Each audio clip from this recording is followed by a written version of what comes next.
जीवन में कर्म किए बिना कुछ भी संभव नहीं। हर जीव, हर प्राणी, हर सांस एक निरंतर कर्म है।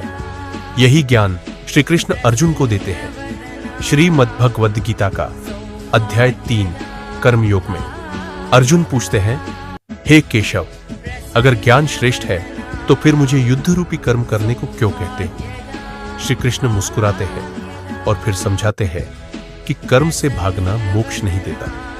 भगवान कहते हैं, सृष्टि का हर हिस्सा प्रकृति से बंधा है कर्म से।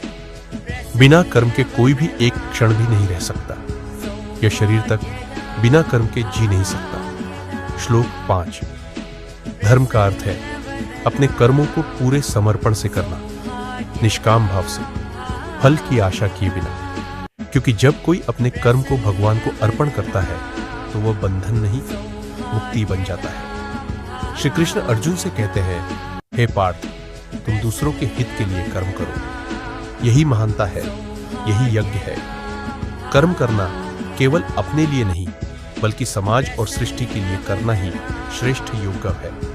यह अध्याय हमें सिखाता है, करते रहो अपना कर्तव्य, क्योंकि अकर्मण्यता कुछ न करना भी पाप है। धर्म युद्ध हो या जीवन युद्ध, मूढ़ भाव से नहीं, ज्ञान और समर्पण से कर्म करना ही जीवन का धर्म है। कर्मण्येवाधिकारस्ते मा फलेषु कदाचन। श्लोक 3:19।